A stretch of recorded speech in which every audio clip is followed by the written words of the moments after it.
इस वक्त की सबसे बड़ी खबर, छात्रों के प्रोटेस्ट के आगे आखिरकार सरकार झुक गई। केंद्रीय शिक्षा मंत्री धर्मेंद्र प्रधान ने अपने पद से इस्तीफा दे दिया है।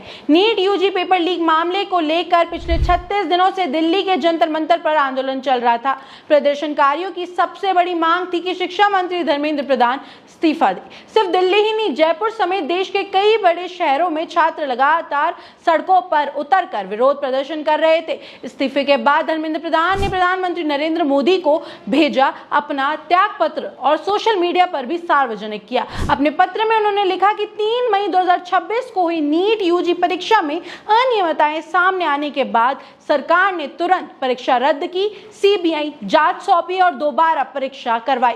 उन्होंने कहा कि 20 लाख से ज्यादा छात्रों का भविष्य सुरक्षित रखना उनकी सबसे बड़ी प्राथमिकता थी। धर्मेंद्र प्रधान ने यह भी लिखा कि उन्होंने पहले दिन से अपनी जिम्मेदारी स्वीकार की है और कभी उससे पीछे नहीं हटे, लेकिन पिछले 10 दिनों की घटनाओं ने उन्हें व्यक्तिगत रूप से दुखी किया है। उन्होंने कहा कि भारत की युवा शक्ति देश की सबसे बड़ी ताकत है और इस्तीफे में उन्होंने युवाओं से अफवाहों से दूर रहने और देश निर्माण में योगदान देने की अपील भी की है। इधर सरकार ने भी बड़े एक्शन शुरू कर दिए हैं। शुक्रवार रात नेशनल टेस्टिंग एजेंसी यानी एनटीए के 47 अधिकारियों को बर्खास्त कर दिया गया है। इनके खिलाफ आपराधिक मुकदमे दर्ज करने की तैयारी की है और सरकार ने संकेत दिए हैं कि एनटीए में बड़े स्तर पर सुधार होंगे। आउटसोर्सिंग व्यवस्था बदलेगी और ऐसे तकनीकी सिस्टम तैयार किए जाएंगे जिससे भविष्य में पेपर लीक की कोई गुंजाइश न रहे। एनटीए में 4 वरिष्ठ जनरल मैनेजर और यूपीएससी में प्रतिभा सेतु पोर्टल के जरिए 16 यंग प्रोफेशनल्स की नियुक्ति भी की जाएगी। आपको बता दें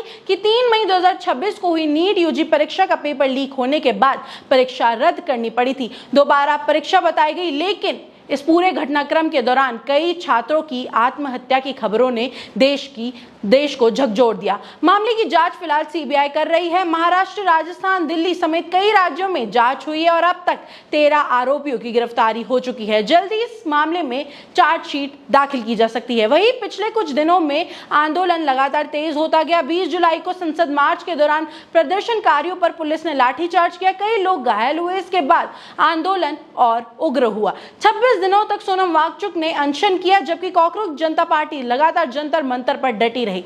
24 जुलाई को सरकार और आंदोलनकारियों के बीच दूसरे दौर की बातचीत हुई और अब धर्मेंद्र प्रधान के इस्तीफे के बाद आंदोलन ने अपना सबसे बड़ा लक्ष्य हासिल कर लिया।